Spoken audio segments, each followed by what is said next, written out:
Fellow single men, what's a dating deal breaker that significantly reduces the dating pool for you? For me, I want somebody who's child-free. I absolutely do not want children, ever. So that's a huge deal breaker and big blow to my dating pool. Curious to know what other ones are. Obsession with social media. Yeah, I briefly dated this girl who said this every time when the food arrived: the camera eats first. Didn't matter the meal, she always said this, and I do not get why. Thank you. I can't stand this obsession with documenting every single moment in your life. Dude, you have almost 85k karma only from comments alone. I started writing a long and explanatory list, replete with jokes and rationale, but reading it back I realized I essentially want a robot, not a woman. So, thanks for that epiphany, Op. Good job noticing it. A lot of people wouldn't have even realized how irrational their expectations are. Admitting you have a problem is the first step. Something. You must be my ex. What was on your list?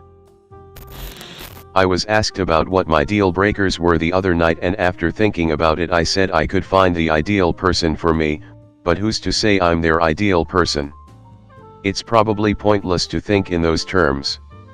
Had a friend who wanted a woman who would willing have many kids, 8 preferred, keep the house clean, it's starting from a very bad disaster, only live in his town, tiny town away from any big city, keep a garden, darn clothes, be extremely frugal with money, be good looking and smart, adventurous in the bedroom, and not being the wait for sex type, and have a job or career that is work from home so can contribute monetarily. He found one that fulfilled all but looks requirements. He said absolutely not. Found another that was insanely hot, was ready to fulfill all requirements, but he claimed she was stupid. I think she just didn't have a good education and worked with what she had, but he refused to date her. He had another that would do all and covered all requirements, except she didn't want to live in his town, because she couldn't work the type of job she wanted there. She needed to be closer to a moderately sized town. That was a nope.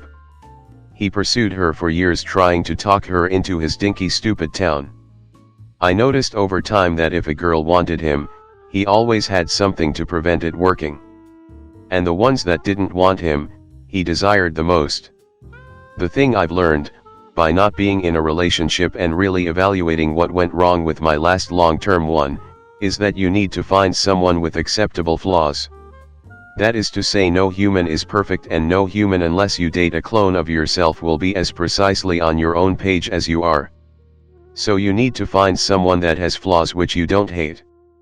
Because you're potentially living with this person the rest of your life. I think it's easy to find people which have things that you like about them. It's much harder to find people that you can tolerate for 30 to 50 years. Hence divorce. I had a girl tell me that I wasn't a man because I like to bake. So that lame lady here. Cooking/baking highly attractive in my book. I do enjoy doing both myself, so. The deal breaker is I want a girlfriend who's nice to me and enjoyable to be around. Check out Mr. Standards over here. I know you're probably joking, at least I hope you are, but I feel this should be something you don't even need to specify. Basic, entry-level relationship stuff. And yet way too many folks seem to be in relationships with people that A, don't seem to like them, and B, treat them like garbage. WTF is that all about? The girl has to be my best friend. We don't have to share everything, do everything together, but I have some passions and the girl I'm with now shares at least an understanding of them. Trust, same team, same page, everything a best friend is, she is. It is night and day comparing it with previous relationships. I've always felt the same way, and it has gone to the point where I can't feel attraction for someone before I can say they're a good friend of mine. Now this reduces by far the dating pool, essentially always placing myself on the friend zone. But at least I know when I will find a relationship it will be meaningful. This is how relationships should be. If trust, same team, same page, shared interests is a departure from typical dating/relationships, that only shows just how messed up typical dating/relationships are. It's not supposed to be a dramatic affair of game playing, trying to impress one another, trying to trap the other in a relationship, jealousy, etc. I'm so tired of those old tropes, which are actually toxic and dysfunctional relationships. Bro, yes. Best friend is one box that needs checked off. I settled for attractive and nice to me, but not really my best friend. After a while, it was like, why are we together? That resonates with me. My girl doesn't share my taste in music, nor does she understand playing the drums or guitar, but she is very supportive and asks me stuff about drum techniques/rudiments, or if there's a song on the radio she would ask me if I can play it and stuff like that, and it makes my day. I'm the same. I need my man to understand my soul, and that friendship, best friend, is crucial to the foundation of my relationship. My man is my best friend. We get each other and are each other's biggest fans, cheer for each other and help each other fight another day if this get difficult. I have other best friends, yet this relationship has topped all others too. It's the best, our love is deep and it feels really nice and good, lol. When a girl ghosts me after I buy her a huge breakfast burrito from a beloved local institution. Huge deal breaker. This is oddly specific and I love it. Well, that's just rude. Who would ghost someone who buys them a burrito? You don't need that kind of negativity in your life. This just made me immediately think of a Roberto's burrito, and I'm sad for you.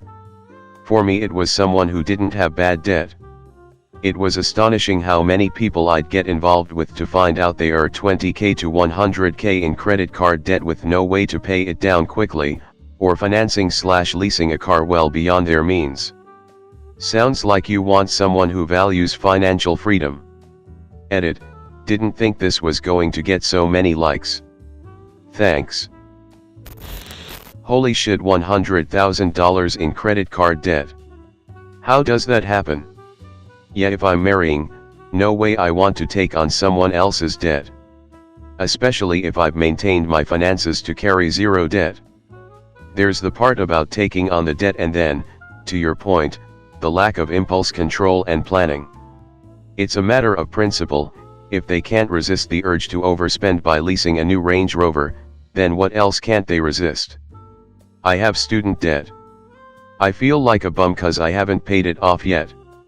I'm always scared of rejection when I tell dates about it. No way, how does the bank allow people to still borrow money when they have so much debt? Not talking about education or debt from buying a house. How they act with my cat. Had a gal one time kick my cat out of her way. We haven't spoken since. So yeah, kicking my boy. No go. Felines before frauleins. My man. What a bitch. Holy hell. No way. I would literally kick her if she did that to my cat. My ex, who is still my best friend 2 years on from breaking up, did this to a girl.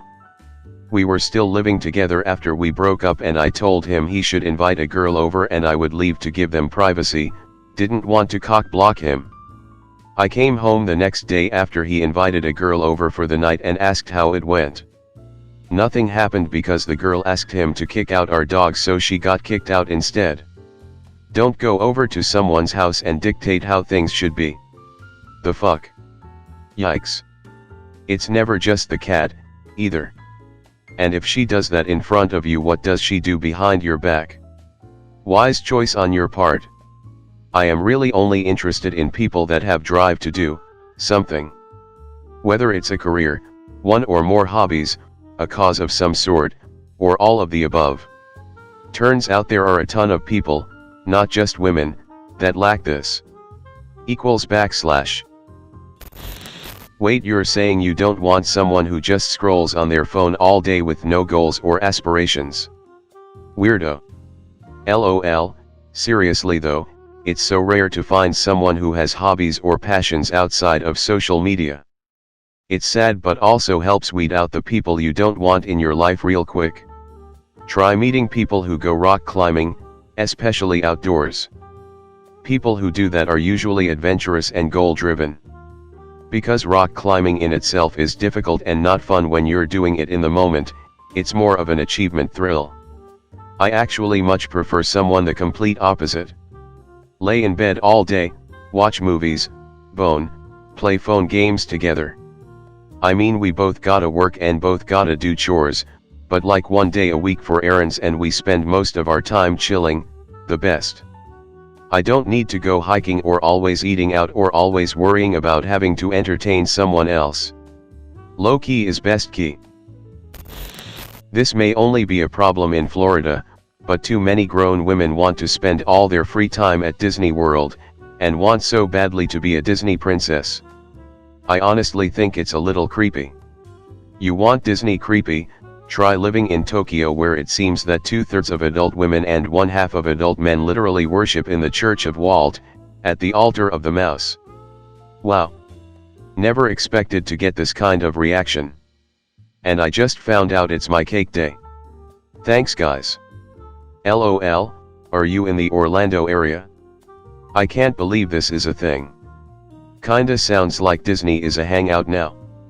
I'm from South FL, so shoot, Disney is a we gotta plan this and make arrangements to get there and enjoy kinda thing. LOL. Just moved from Orlando.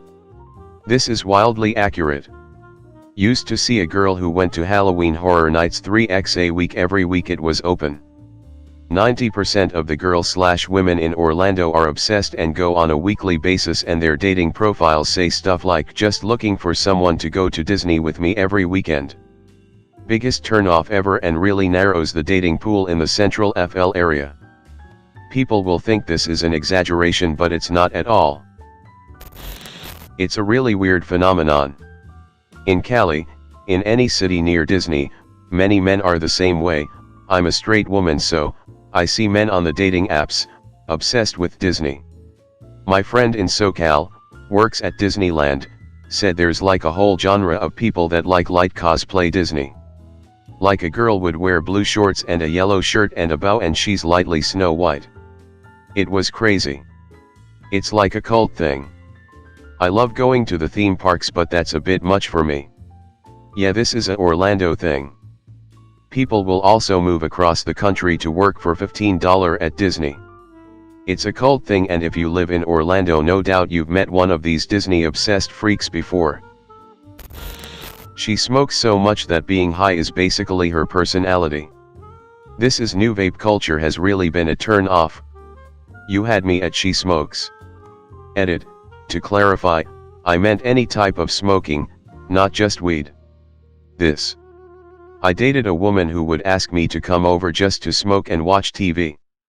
She thought it was weird when I asked to go to the beach or head to a museum, but she'd also say that I wasted my time when I played video games.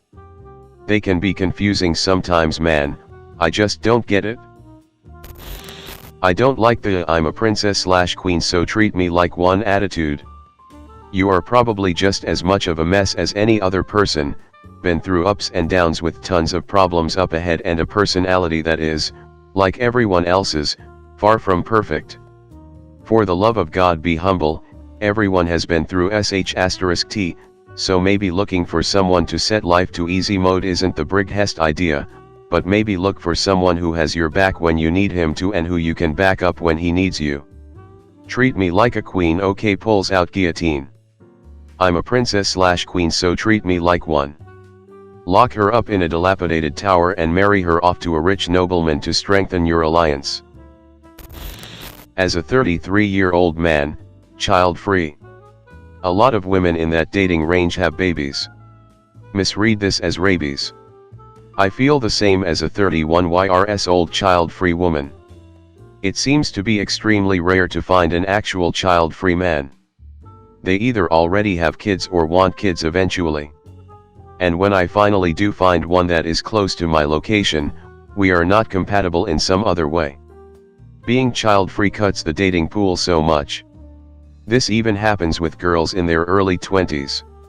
So there's millions of girls out there that have become victims of guys who just bailed as soon as their SOS were pregnant. because that would be an alarming number. Doctors finish residency in the US at around 30. I had a hard time finding women with career and ambition before someone introduced me to a bunch of doctors. They're educated, frequently want to help people, have crazy stories, and just generally cool people to be with. People who are obsessed with a country boy persona. Like I grew up on a farm and like to spend time outdoors, but I'm not joining some weird Wrangler jeans personality cult. I matched with a girl, mostly out of curiosity, who said that someone needed to appreciate her small town upbringing. I asked her about it, and it turns out I was raised in a one-stoplight town that was 1/4 of the population of where she was raised. She never really could articulate what she meant or what she was after. So strange. I don't want kids, and I would prefer someone who is not religious. Apparently that greatly reduces my dating pool according to dating apps that let you filter for that sort of thing. Try being religious and not wanting kids. You sound perfect to me. I also don't want kids. I used to think the same about religion as well, but have since changed my mind. I don't mind someone who is moderately religious and doesn't try to convert me or shove their religion in my face. If their religion makes them happy, why not let them have it? Being a non-Mormon in the most Mormon state in the country. I don't play with that Kool-Aid. Sigh. Same boat, man. The worst is how like half of the girls I knew in high school got married immediately after graduating and half of the remaining girls complained about not being married until they got married too. After I moved from Minnesota to Utah, I joined OkCupid. I answered a bunch of the compatibility questions. They emailed me an infographic ranking the states in order of compatibility of me with women there. I had just moved from the state with the most compatible women to the state with the least. Hilarious, but discouraging. Good luck to you. I hope you're in Salt Lake County. Having a large amount of debt with no plan. Like I get it, everyone nowadays has student loans, but I'm shocked how many young women have an "I'll always be in debt so fuck it" attitude. I made the mistake of marrying someone who has that attitude. Thought I could turn her around on that one. I was wrong. Worst mistake I ever made. That is my niece. She is back living at home, in her 30s. Has never had a job that requires any kind of skill, with the salary, or lack of, to match, yet has to have an iPhone and a new Jeep. She also regrets breaking up with her last boyfriend, who cheated on her, because he used to take her places. Ugh. Cheating is not cool, but neither is using someone so they can take you places. Handle your money so you can take yourself places, dumbass.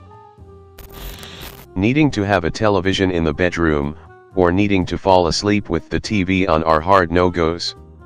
I know it's really specific, but I cannot sleep with one on.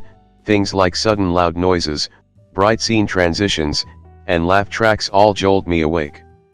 I do this because otherwise I will just lie awake thinking and worrying about bad things and getting depressed. The sound seems to drown it out a little bit and helps me sleep. It stays on all night because I wake up multiple times and the same thing happens. I actually don't understand how so many people do this. I can't sleep if I accidentally left a light on downstairs, much less having the TV on.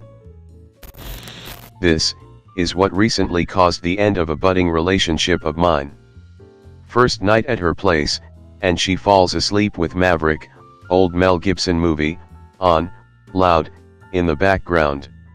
She's sleeping, I'm wide awake because, you know, guns and horses and steamboats and shit. I get up to turn the volume down and she wakes up and wants it back up. I lie there for 90 minutes, trying to sleep, glad when the credits roll. 30 seconds of silence later, she wakes up and plays season 2 of Gilmore Girls. She was great, but WTF. Yeah, at my age, 25, finding a girl without kids is getting more tough by the day. So, that reduces my selection by quite a bit. I was about to ask if you lived in the South and then saw your name, LOL. Thanks for watching. If you could like, subscribe and comment best Reddit stories for more Reddit videos.